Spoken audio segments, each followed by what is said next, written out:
Nada, what are you doing here? The real question, Abby, is what are you doing here? Well, I was told I'm hosting this event. I mean, after all the events you've hosted, they were probably tired of seeing you, huh? Tired of seeing me? Really? Is that what you think? Yeah, no, I was just kidding. Maybe they wanted the both of us for such an amazing event. Okay, Abby, are you done feeding your ego? Yeah. Welcome, everyone. And welcome again those of you who already have attended previous events. As we are speaking, we are currently hosting the last event of day 2. And don't be sad, Abby. Tomorrow we have panel discussions, we have a movie screening, and we have many exciting things, which is also the long-awaited award ceremony. Woo! That sounds really cool. And today, we are hosting a Moroccan filmmaker renowned for her storytelling and exploration of social issues. Also the president of the jury. Right, I was about to say that. Oh. She directed a few years ago the film called Sophia, which talks about a young woman who faces social neglect and pressure. I mean, you're saying too much. People don't like spoilers. Right, especially that we're going to be screening the movie in a few minutes. Now, without further ado, ladies and gentlemen, give a round of applause for Meriem Benm'barek!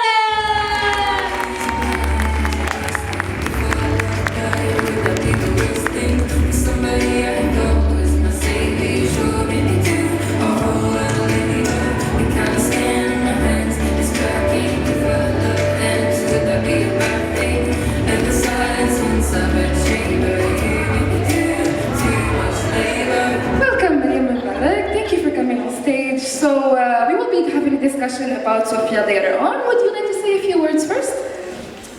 I'm not gonna say more than that. I mean, we're gonna talk later. It's better for you to discover the film and we can discuss it after. But it has been a long time that I didn't watch the film, so I don't remember. I think I have to watch it again because I don't remember. I shot something new lately, so yes, I don't remember the film perfectly well. But we're gonna try to have an interesting discussion, hopefully. So, tell me, how do you feel about the festival so far? I'm very, very happy to be here. Very glad to meet young people, and I'm always happy to share my work with young people, of course. And it's a very kind environment, and I feel that it's a very safe place as well to share work and ideas and art in general. So that's very cool. Thank you so much. We are very honored to hear that. Thank you so much. Sweet. So, I would like to call Bilal Marmed. Bilal, you might have something you want to give us?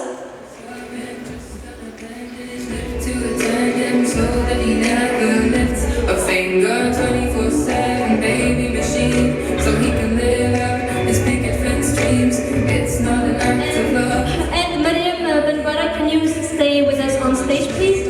Every day therapist, mother made instead of virgin, nurse and servant, just an appendage, live to attend him so that he never lifts a finger 24/7 baby machine, so he can live out his picket fence dreams. Bonsoir tout le monde. Hello everyone.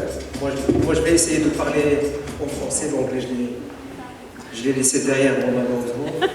Même si j'ai interviewé Robert De Niro et beaucoup d'anglophones, mais bon, là c'est parce que c'est un moment très spécial pour moi, parce que le projet Sophia, que vous allez voir, c'est un film. En fait, avant je ne connaissais pas Meriem Benm'barek. C'était une petite rencontre à Cannes, juste avant la projection de son film. Je me disais, mais c'est qui cette fille? Parce que je ne connaissais pas. Je me disais, bah, tiens, Un certain regard, c'est une section très prestigieuse à Cannes. Donc une Marocaine à Cannes, qui a fait, enfin, de formation et de vocation cinéma, parce que je savais qu'il avait fait l'INSAS, mais aussi je suis parti pendant ma formation enfin, en Belgique. Donc pour moi c'était un truc touchant, mais je savais rien du projet, absolument rien.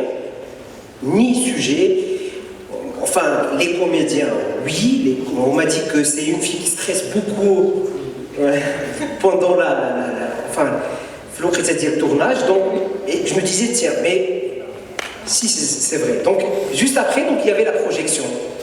Là c'était ce coup de foudre parce que je découvre une fille qui est très courageuse, contrairement à ces passages dans des plateaux, des interviews. Alors là, mais comme le film dit là, vous allez découvrir une femme courageuse, une Marocaine qui défend les vraies valeurs, l'Ersumikono, avec sa manière, elle ose, et j'imagine que même son prochain long métrage, ça va être un autre coup de cœur. Et donc, aujourd'hui, je suis ravi de retrouver Meriem. D'ailleurs, avec elle en 2019-18, c'était l'un des épisodes FBM les plus sympathiques. Avec une caricature, je me rappelle de la caricature de Khalid Chali, c'était très spécial. Donc là, pour remettre ce trophée ce soir, donc il faut absolument aussi que je rajoute un petit mot. Il y a 2 ans, parce que pour le choix du président du jury, on discute beaucoup, en cachette, parce que Naziha et moi, donc on discute tout le temps, donc il faut garder ce côté, ce mélange le côté festival, mais en même temps garder ce lien académique, parce qu'il s'agit d'un cadre académique. Donc on a réfléchi, il m'a dit, mais tu connais une certaine Meriem Benm'barek parce qu'il avait fait ça et ça, pris scénario à Cannes. Moi j'attends, je dis, oui, je la connais un tout petit peu, je la connais en fait beaucoup. Et donc, on a contacté Meriem, et c'était même pas moi qui l'a contacté, c'était Naziha, parce que je voulais laisser ce côté surprise pour Meriem de recevoir cette invitation de l'université, de croiser des jeunes.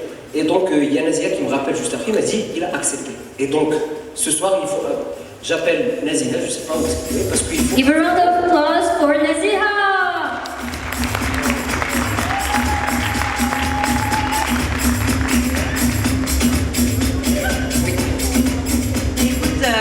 Déjà, Meriem, merci beaucoup d'être là.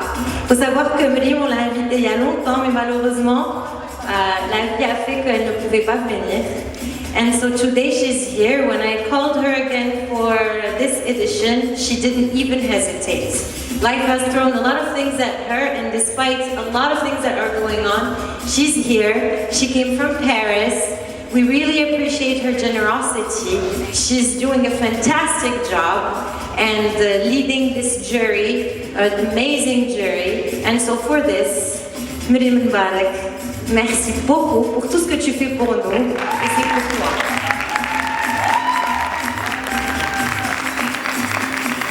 Et merci Bilal. Thank you so much. La Sophie.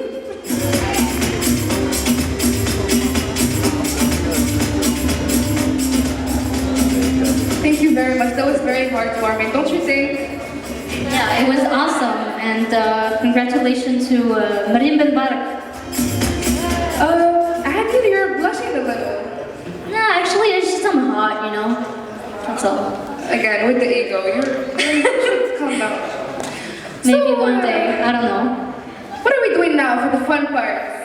I think it's time for screen time for Sophia. I'm excited to watch it. What about you? I am so excited to watch it for the second time. Oh, right. So now we're gonna watch the film Sophia, and please relax, and as I say in every screening, be quiet and enjoy the movie.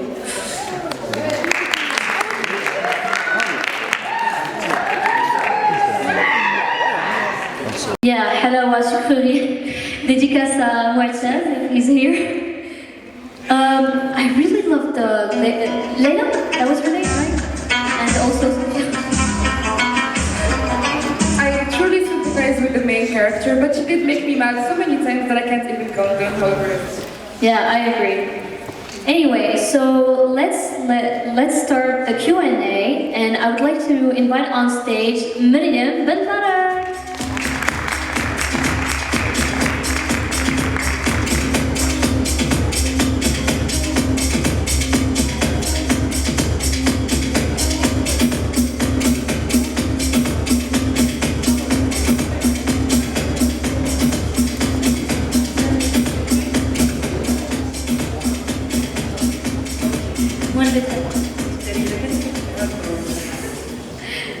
Okay, so I'll let Neda ask her questions first.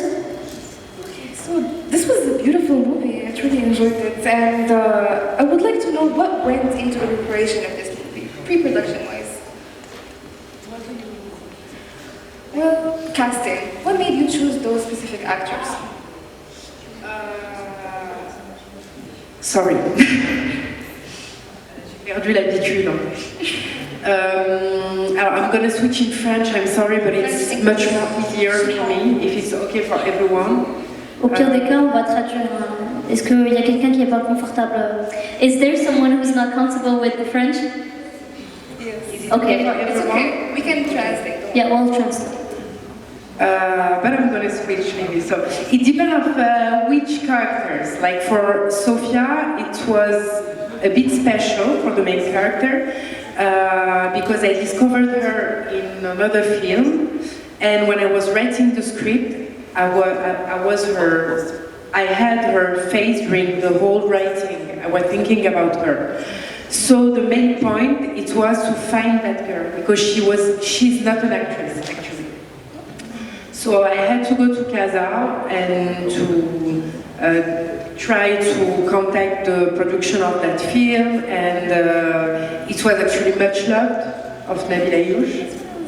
Oui, mais en fait on la reconnaît pas bien because in Much Loved she was much more fatter than that. And mais elle m'avait déjà. I was very impressed by her acting when I discovered the film, and when I was writing, I was like, okay, I need a face like this. So I've been there in Casa, and it was a bit difficult because the girl is not actress anymore. So I spent 3 months looking for her, and finally. A casting director found her, but the second problem was to find a way to convince her, because she was so, she had a lot of problem, of course, about Much Loved, and it was very complicated after that with her family, and she didn't want to make a movie again. So I spent 2 other months trying to convince her again. And so we spent a lot of time together trying to, yes, I tried to make her feel confident with me, and finally she said yes. When I had her, I could, when I was like, it was something locked for me for the main character, then I could think about the others. So it was easier after that to think about the other characters. I really wanted to work with Lubna Azabal since I started to make movies, even when I was a student, so it was my dream to work with her, so ça c'était sûr que je voulais elle. Et après ça s'est fait petit à petit, j'ai vraiment, en fait le casting, même là pour le film que je viens de tourner, j'essaye vraiment de me faire plaisir et voilà, et d'avoir l'opportunité de travailler avec des gens que j'aime, des gens qui m'inspirent. She makes sure she works with talented actors and have fun while making a movie. Yeah, I think you made the perfect choice, to be honest. She was perfect for the role. Do you guys think so? Yes.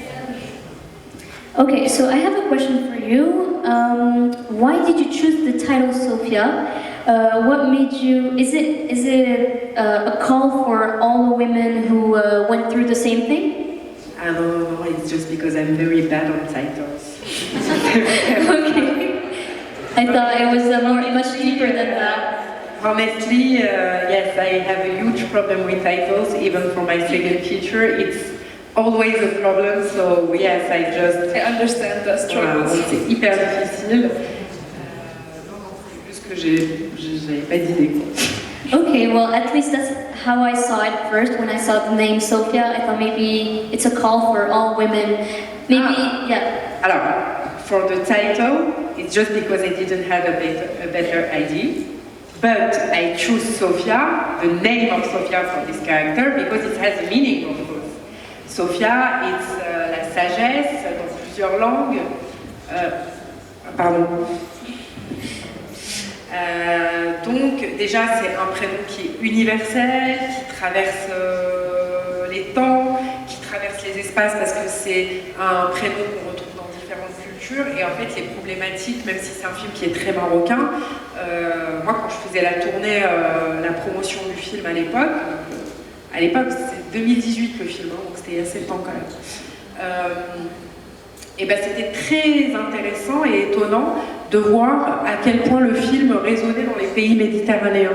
Quand je rencontrais le public italien, portugais, le public grec, espagnol et même le public de certains pays de l'Est, il y avait quelque chose qui... Alors, il faut savoir que c'est un prénom qui revient dans tous ces pays-là, qui existe dans tous ces pays-là, mais les gens se reconnaissaient beaucoup dans le film. Enfin, je recevais beaucoup des réflexions comme quoi, en fait, ça aurait pu... C'est des choses qui sont assez universelles et qui existent chez nous aussi. Et puis Sophia, parce que oui, il y a cette idée de... en fait,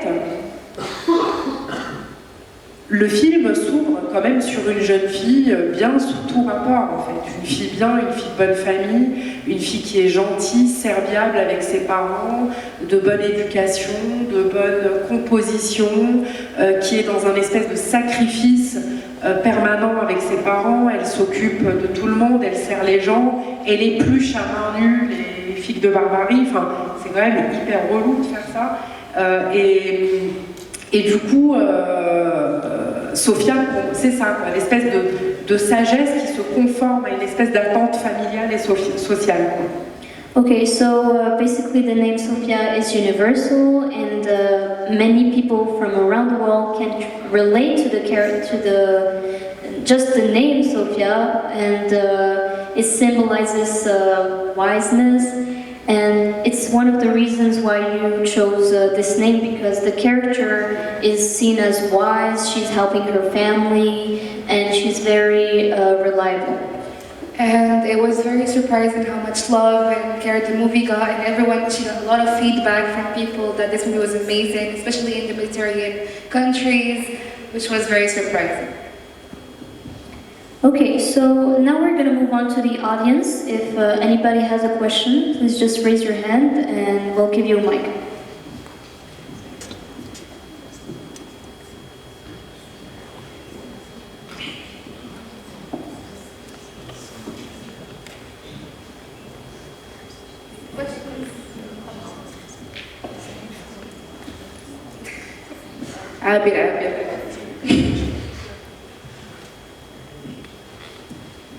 Hi, so I wanted to ask a question, and I'm sorry if it comes off as a little bit, maybe as over-analyzing the movie, but I did notice like a use of the color blue a lot, and I would like to ask if that was like an intentional choice, and if it was like an aesthetic decision, or if it was more of like,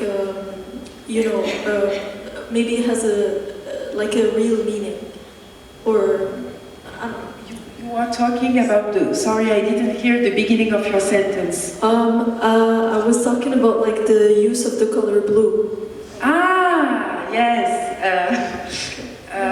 Of course, everything is intentional, of course, and the film is shooting by night in Casablanca, and we wanted to keep that atmosphere very dark and blue. If we have chosen something more warm, like something warmer, it would have been exactly the same atmosphere. And I wanted to keep something a bit cold, actually. Like, because it helped the thriller and, Yes. it helped the narrative. Yes. I also did notice that like it was also like more prominent, or you would like notice it more in places where it's more like I don't know, like for example when we go to Darb Sultan, it's like the color is like very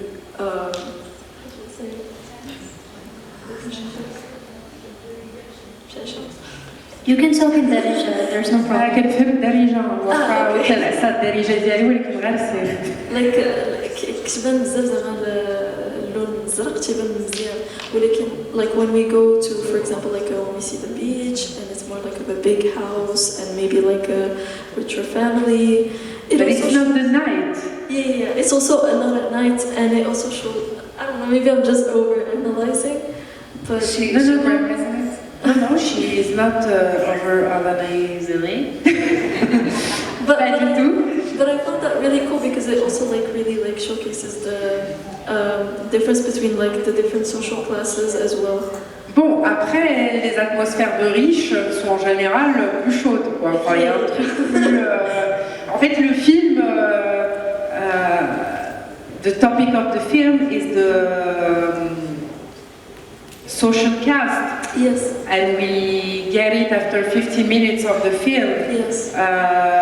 When they reach the house of the family of Omar, and they went with all the questions the mother she asked and so on. We understand that the real topic of the movie, like it was, c'était en fait ce truc de mère célibataire, c'est un espèce de prétexte. Alors bien sûr que ça soulève des vraies questions sociales et politiques au Maroc qui me semblent extrêmement importantes encore aujourd'hui. Mais ce que ça raconte, c'est que ce genre de problématique et c'est révélateur de problèmes qui sont beaucoup plus larges, beaucoup plus grands, qui englobent toute la société, tout un pays, et j'ai envie même de dire qui englobent le monde entier. Parce qu'en fait, c'est de ça qu'on parle, c'est d'argent. C'est de pouvoir, c'est de rapport de domination, c'est pourquoi est-ce qu'il y a deux personnages qui ont le même âge, mais qui s'ignorent parce qu'elles vivent dans deux mondes différents et pourtant elles font partie de la même famille. C'est quelque chose que je connais, moi, dans ma propre famille. Il y a des gens qui sont très riches et des gens qui sont très pauvres au sein de la même famille. C'est quelque chose qui, je trouve, existe beaucoup ici, et qui est, voilà. Et donc, comment est-ce que ça interagit ensemble? Et surtout, elles n'ont pas les mêmes chances, ces filles. C'est-à-dire que cette histoire, elle serait arrivée à Léna. Léna, elle n'a pas de problème pour avoir un visa et elle a avorté en Espagne. C'est pas un souci pour elle. Elle n'a pas... Voilà quoi, la disparité, en fait, elle est là. Et c'est de ça aussi que parle le film. Il parle aussi de cette condescendance un peu bourgeoise. En fait, c'est un film marxiste, le film. C'est vraiment... C'est un film qui parle de rapport de classe, de rapport de pouvoir, qui est un film sur la violence de l'argent, la violence... de l'oppression sociale, et c'est une espèce de critique d'une espèce de bourgeoisie aussi conservatrice qui aime bien un peu quand même voilà quoi, maintenir les codes en place. That's why I noticed as well. Thank you so much for your answer. So if we were to sum up what you just said, the movie is not just doesn't open up about societal issues, it's also about political issues, the power, the relationship of power, how people, they can easily get away with unwanted child because they have the money, they have the power, whereas other people who have less money, they're gonna struggle trying to get out of their situation. So moving on to next question. Hello, I'm right here. I just wanted to say that this is a very great movie, but I had a hard time knowing who is who. The characters, in my opinion, were introduced very well at the beginning. It's just my opinion. But other than that, I think that it was a very good movie. I loved how Omar just took the money and said, "Yoma gadin 1 million." And I took some notes, by the way. I can do it, so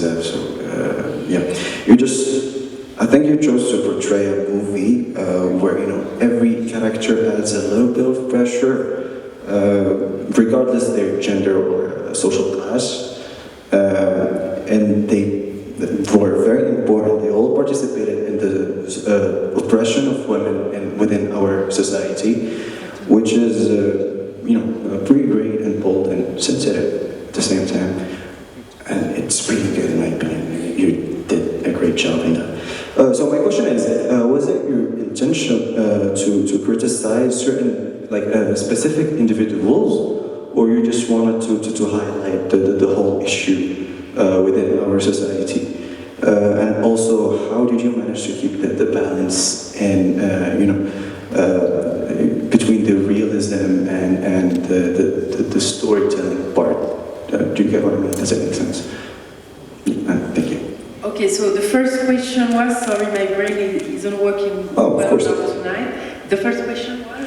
The first question is, was it your intention to criticize certain individuals, specific individuals, or just talk about the whole issue in general, highlight it in general? Yes, this is why I wanted to make that movie actually. It's, I'm not sure if I'm going to answer well enough to that question, but maybe you can help me. C'est vraiment pour moi la question des mères célibataires, elle est un prétexte dans le film. Et je vais vous dire aussi pourquoi est-ce que c'est un prétexte. Là, ça me renvoie très très loin, 8-9 ans avant, quand j'étais en train d'écrire le scénario. C'est juste que j'aime bien un peu jouer avec les spectateurs, en fait. J'aime bien un peu titiller les spectateurs. Et donc, le début du film, c'est comment est-ce que je joue aussi avec des codes très connus du cinéma qu'on peut voir dans le monde arabe et qui est très attendu sur la question de l'oppression des femmes dans le monde arabe, sur la question de l'oppression des femmes par les hommes, de la liberté des femmes, et de comment est-ce que les femmes sont très souvent représentées comme victimes de la société. Je ne suis pas en train de dire que dans nos sociétés, les femmes ne sont pas victimes du patriarcat. En réalité, elles le sont. Mais je pense que ça va plus loin que ça, la réflexion. C'est-à-dire que, et c'est ce que le film raconte, les femmes sont victimes de ce patriarcat-là, mais les hommes le sont également, donc ils devraient se sentir davantage concernés par ces questions-là, puisque en fait c'est des questions qui englobent la société tout entière. Et donc, ce prétexte que j'ai utilisé pour raconter la classe sociale, c'est comment est-ce que j'installe le spectateur dans ce qu'il connaît, dans les codes qu'il connaît, pour en fait, petit à petit, déconstruire, et avec le twist final quand on apprend qu'elle a été violée, en fait que le spectateur en fait revoit les idées préconçues qui s'étaient faites en fait du fonctionnement de la société, de cette image de femme victime. Le film il raconte aussi que toutes les femmes n'ont malheureusement pas le privilège d'accepter leur statut de victime. Et ça c'est une réalité. Il y a énormément de femmes qui sont victimes de violences conjugales, ou de viols, ou d'agressions, ou de toutes sortes d'oppressions systémiques, mais qui, pour 1 milliard de raisons dont la société est responsable, ne peuvent pas se défendre, ne peuvent pas aller réclamer justice parce qu'elles savent qu'elles ne vont pas être entendues ou parce qu'elles savent qu'elles vont perdre la garde de leurs enfants ou je ne sais quoi. Mais les femmes sont souvent en fait prises au piège dans tout un système qui est voilà, très global en fait.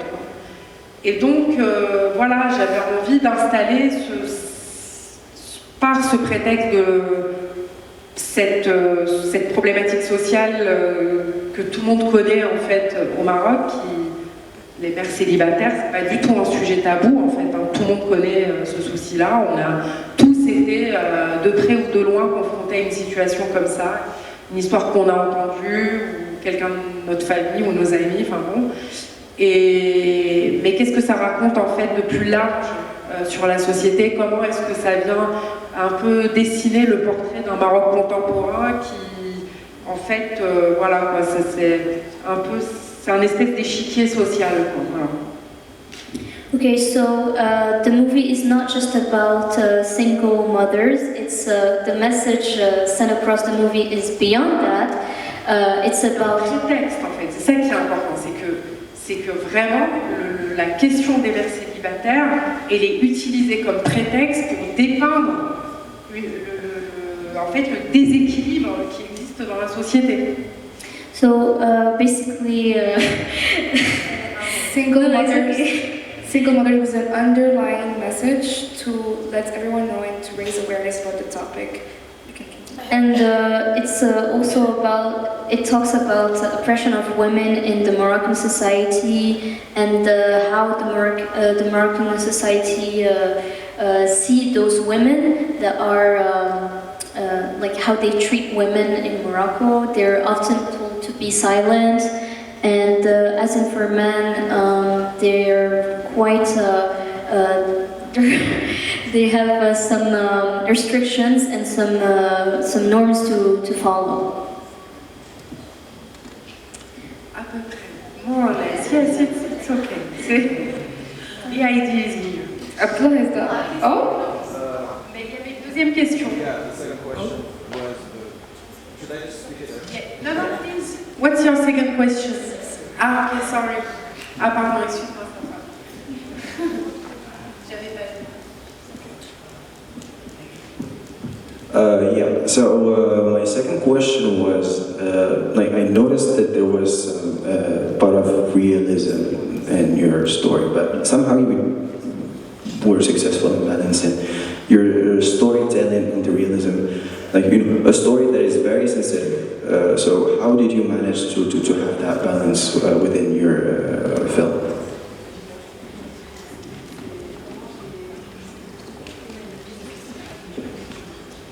Abdullah, can you please repeat the question in Darija or...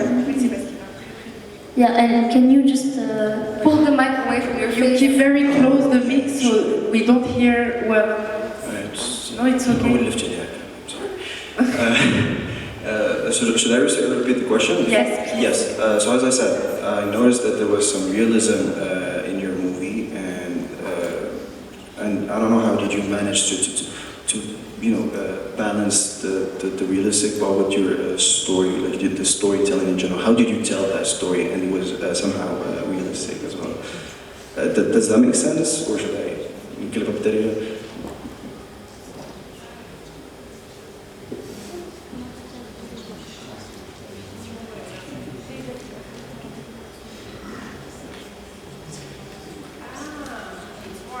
It's more about the acting, you mean?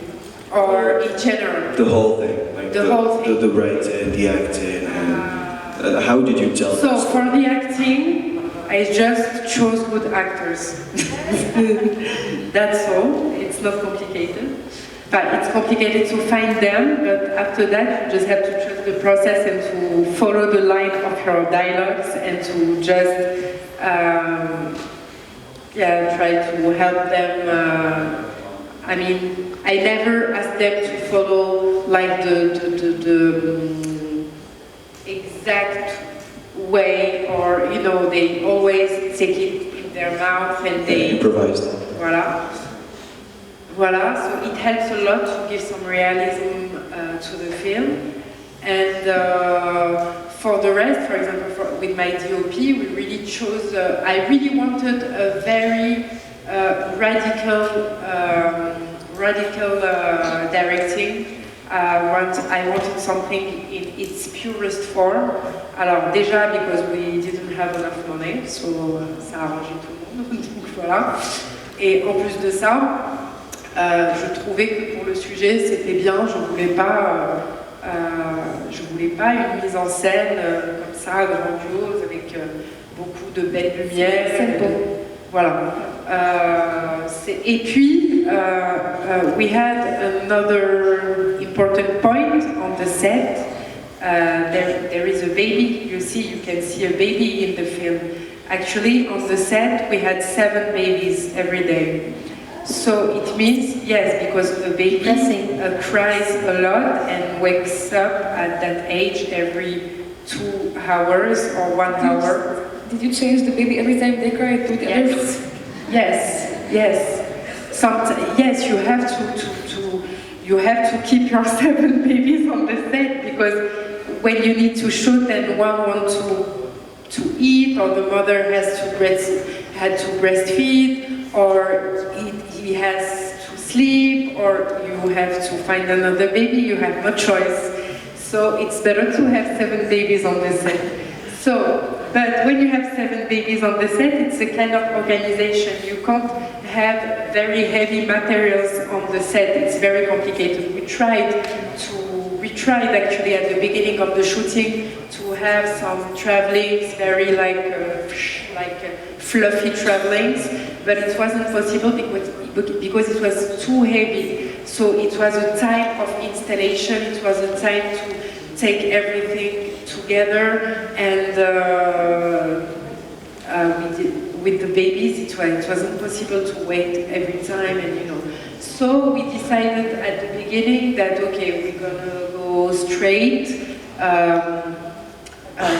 to the point, with a very minimalist directing, with a camera on the shoulder, with not a lot of lights, because for the babies it's not cool, a lot of lights, because it's very hot and it's not good for the eyes either. So this is how we manage all that. I thought you used fake babies at first. Well, yeah, now that... there is also a fake baby, yeah. There is 7 babies, 7 real babies and 1 fake baby. Very expensive. Yeah, that's very impressive. Yes. Okay, does anybody have a question? Yes, let's... before that, I'm gonna ask someone to take notes of who's next. Make sure to know the order, please. Thank you. Hello, Meriem. I love this film. It was great. I wonder if you could talk to us a little bit about the process of writing the characters, especially Sophia.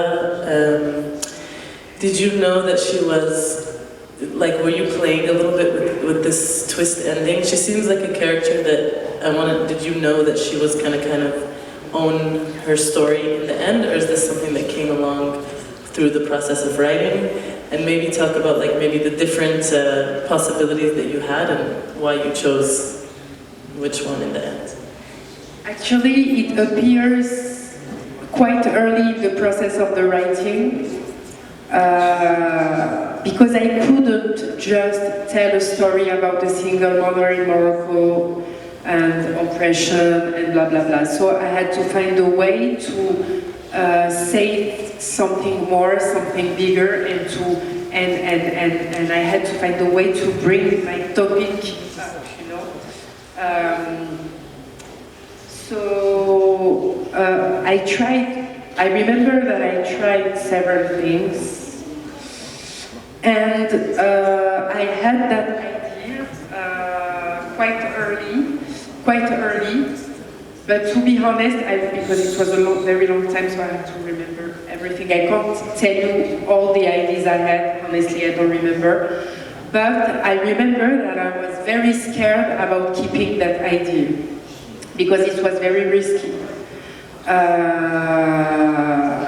And actually, I was right to be scared, because when we had the release of the film, some people didn't get it.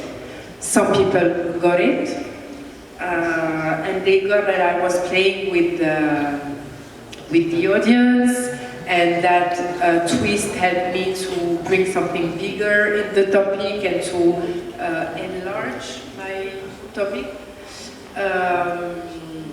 But some people didn't get it, and they really kept they really wanted to keep the idea that my film was only about a single mother who has been raped by that guy who is very rich. And some people, they had that very superficial reading of the film, like, oppression, she's a victim in Morocco, and we already know that. So bring something to the script, because it gives another reading and it enlarges the topic, but on the same time, but actually, you know, you make a film, you can't there is some people they don't get it, and it's okay. Actually, I was a bit young to accept that at the beginning. It was something very violent for me that people didn't get my point. But honestly, now I'm 40 and I don't give a shit. Like, I like that. Because you can't think at the beginning of the process of my new film, I was very scared because I have been very attacked because of that twist. And I was like, I tried to write and I was very scared, and I felt that I was like really, how can I say, Constrained. yeah, no, I was censoring myself. When I got that point, when I realized that I was censoring myself, I was okay, it's not good at all. I spent 2 years trying to find my movie, the next one. And after 2 years, when I grew up, and I decided that actually I don't care about what people they think, I really liberated myself, I freed myself, and I could really write the film that I wanted to write. And I'm today very proud about that film, because it really, ça me ressemble. It's the film that I, as not only filmmaker, en fait même en tant que spectatrice, c'est un film que j'aime regarder, que j'aime voir, qui me ressemble. Mais ça n'a été possible que parce que je suis passée par vas-y, je m'en fous de ce que vous pensez, quoi.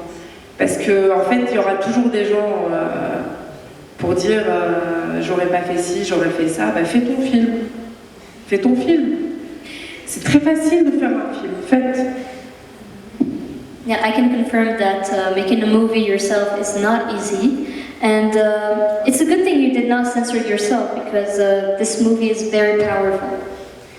But it's very complicated to not censor yourself, because because cinema is not only an art, it's also an industry that needs a lot of money, and that needs a lot of, there is a lot of, I don't know how to say in English, il y a beaucoup d'enjeux. En fait, people, they put a lot of enjeux inside of that. How do you say? A lot of things to take into consideration. Voilà.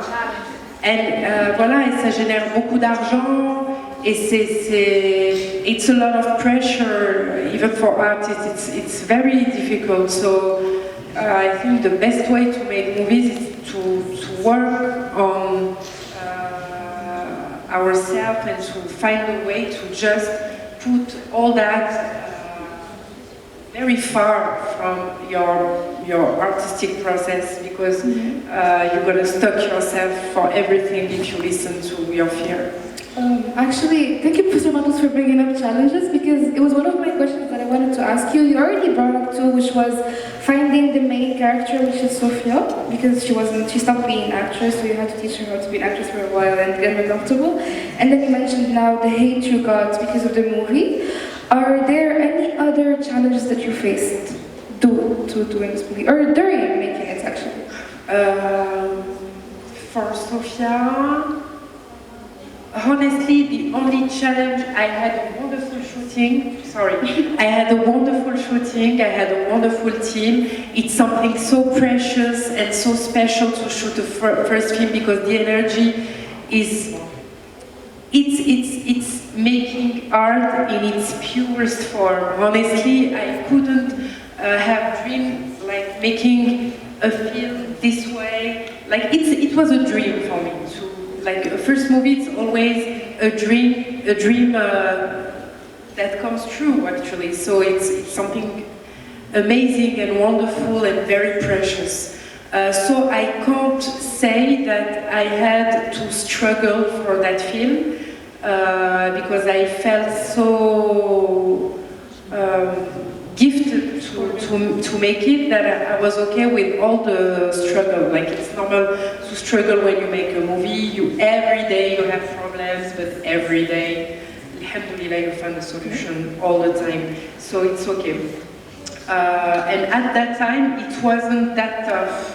Like nowadays it's much more complicated to make a movie than 7 years back, because the COVID has changed everything in the industry, and we have much less money.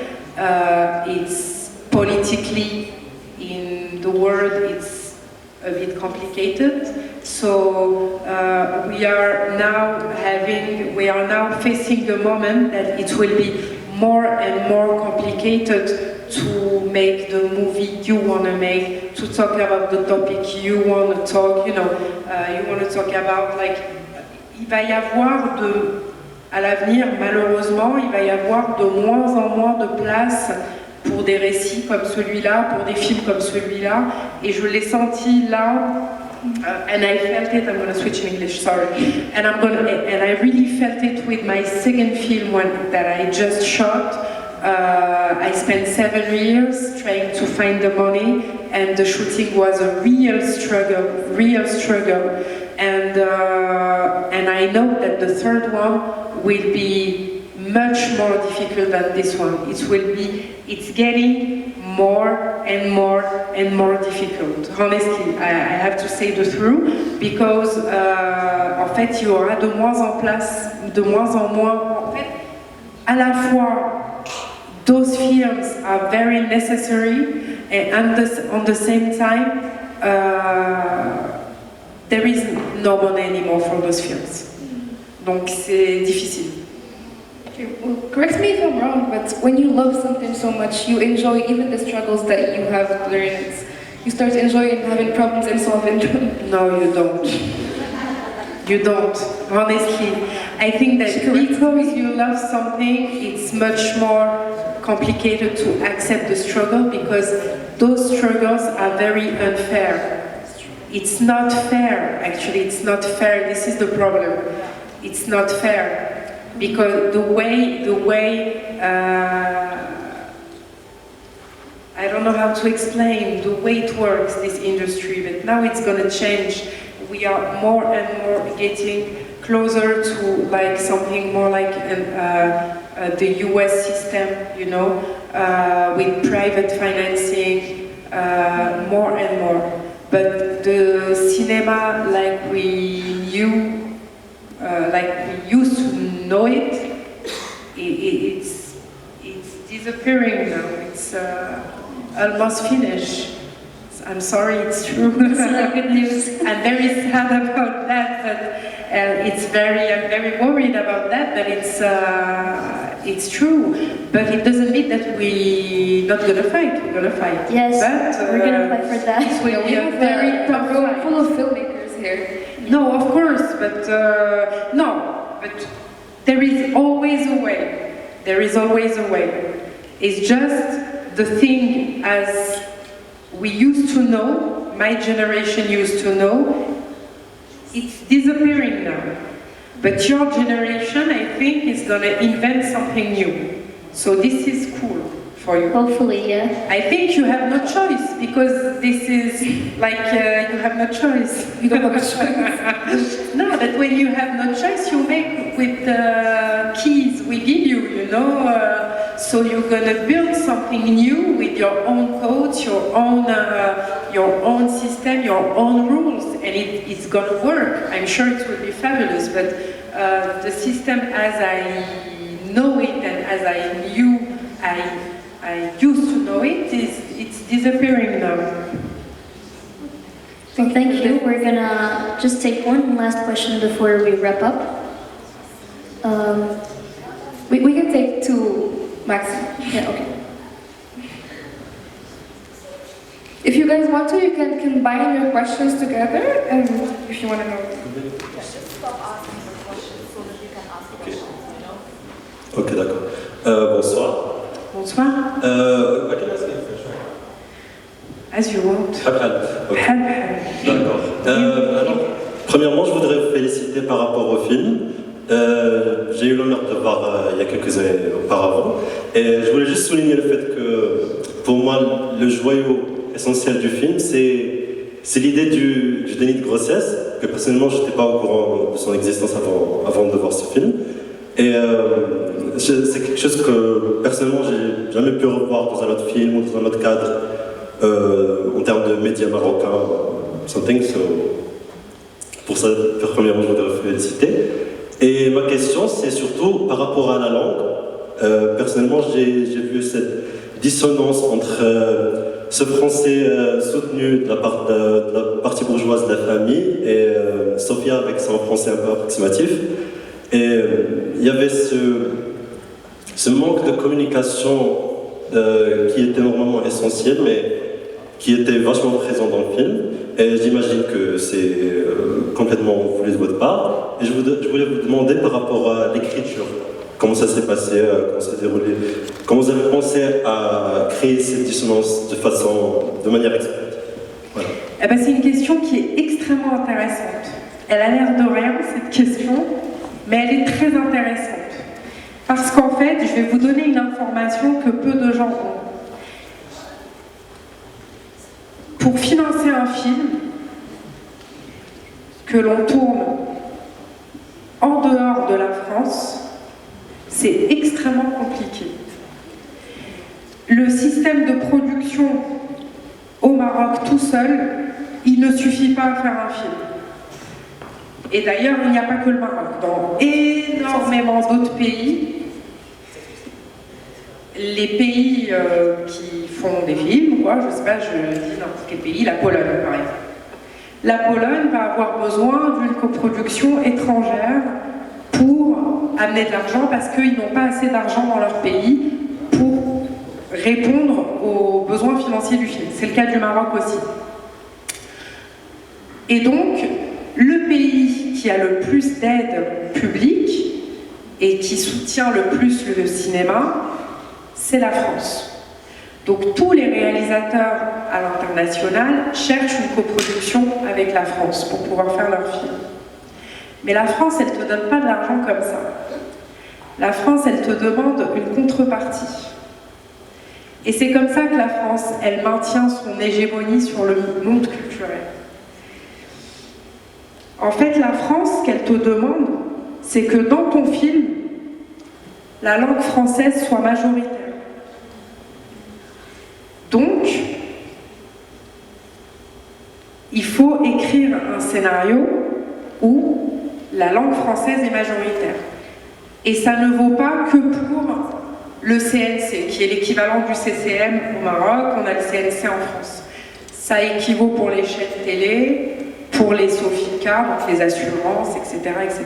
Ils demandent tous à ce que le français soit majoritaire.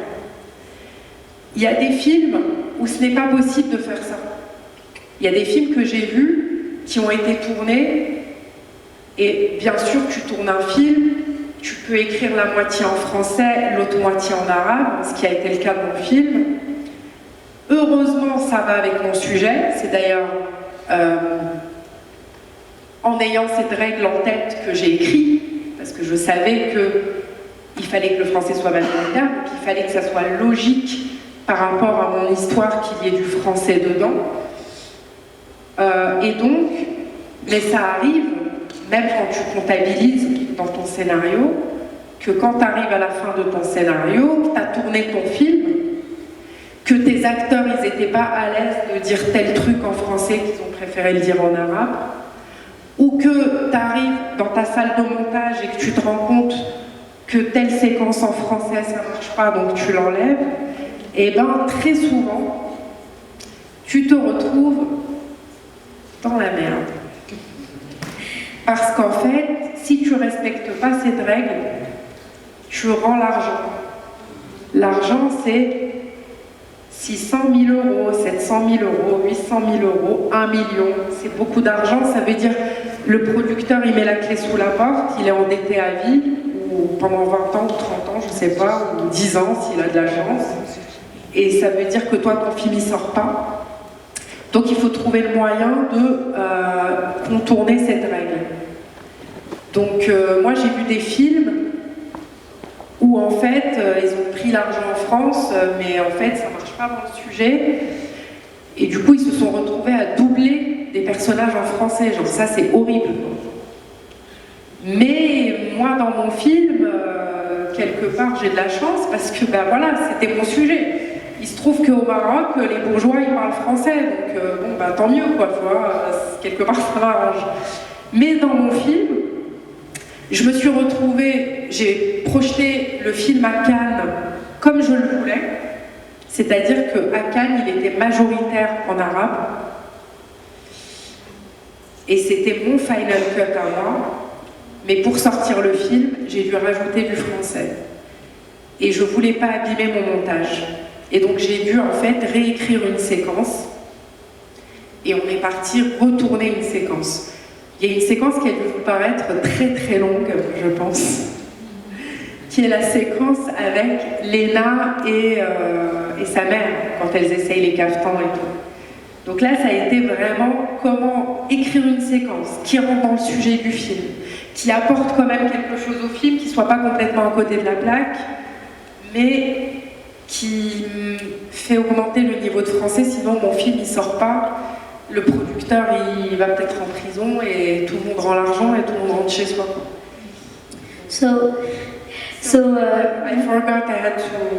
No, it's okay. In English, I'm sorry. We're here for a reason. Yeah. So to produce this film, the Moroccan industry did not really help. They needed the French production to finance the project, and so basically they financed it, but under one condition: you need to use French as a main language, if I'm right, and if you don't, well, the money goes back to the production company in France. And for the screening for Sophia at the Festival of Cannes, it was mainly Arabic and French as well. But then for the big distribution, if I'm right, it was there was a sequence that was added in French so that they wouldn't ask to return the money. So it's not always a choice. This is what I wanted to say. Like, it was okay with me because my topic, it works, so it's fine. But it's not always a choice, and for a lot of directors, it's a real struggle. That's why I really dream about an independent system of financing movies in Africa in general. And like, yes, to find a way that hopefully we won't need France anymore to make films. But for now it's not possible, we need them. Thank you so much. Next question, please. Hello, my question is going to be about the screen timing for the dad. I noticed that the main character, Sophia, gets obviously a lot of screen timing, and we see conversations with the other family members, but the dad, I feel like even the screen timing and the dialogue is very, very minimum. Is it done on purpose? And how do you perceive his character? The dad.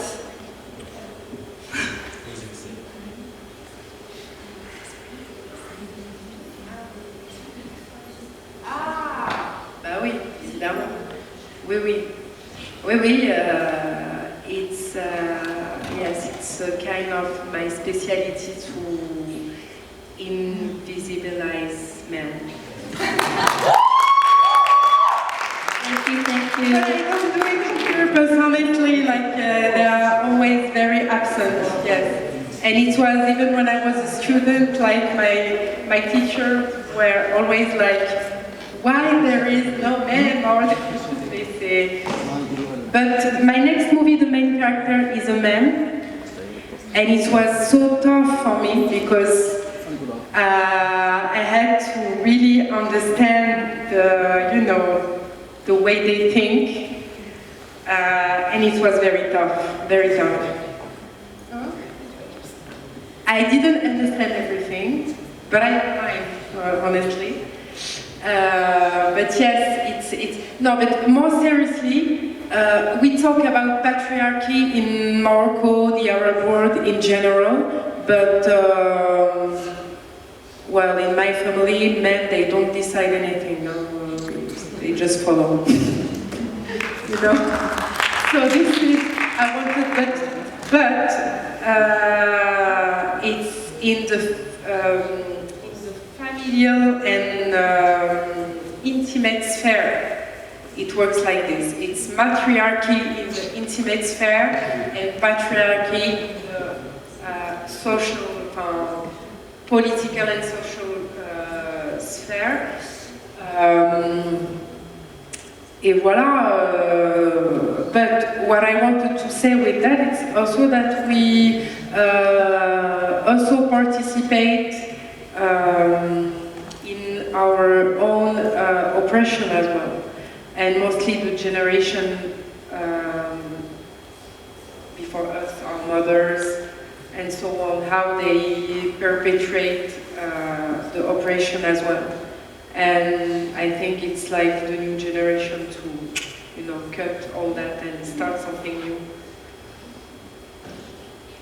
Okay, so thank you so much, Meriem You're Benm'barek. welcome. Thank you very much. Yes? Yes, sure. Okay, can we see how many questions we have left to say? 1, 2, 3, 4, right? Yeah, I counted it. Can we? 4. Yeah. Can we do 4? 4 more? Let's do 4 more. Okay. Okay. Let's go.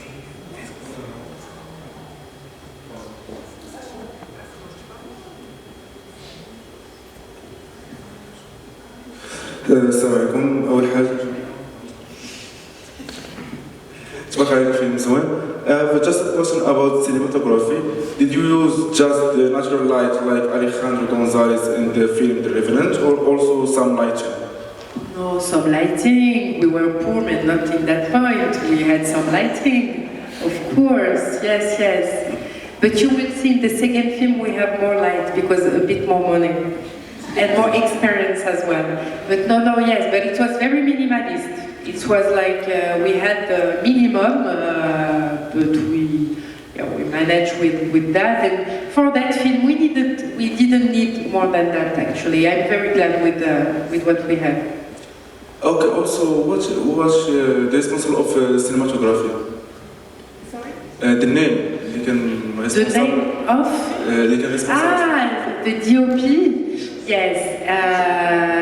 Sean Dunn. He has made the light of my next film as well.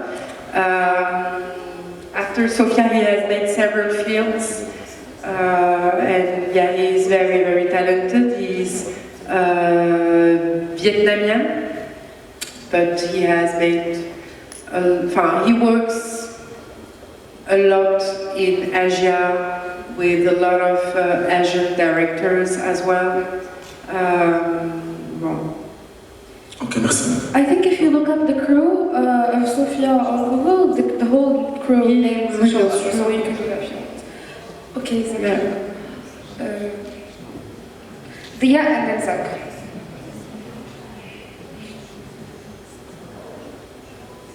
It's okay.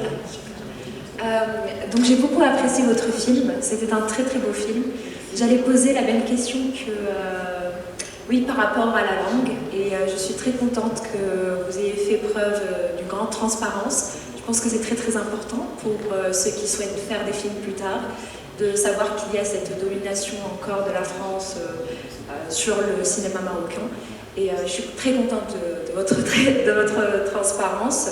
Alors ma question, elle est liée au scénario, et je voudrais savoir comment est-ce que vous avez imaginé Sophia et sa relation avec son bébé.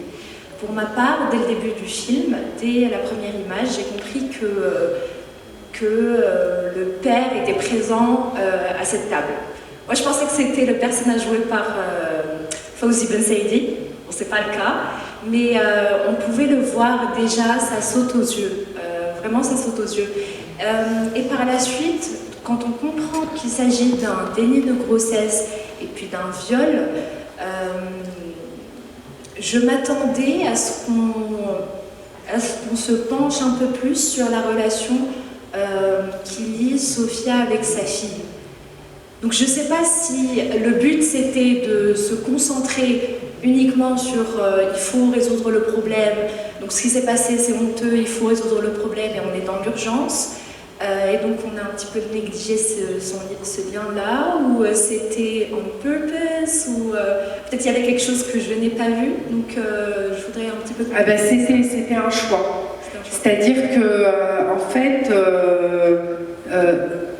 déjà, le film impose un rythme qui est qu'ils doivent trouver une solution très vite, ils ont 24 heures pour trouver le père.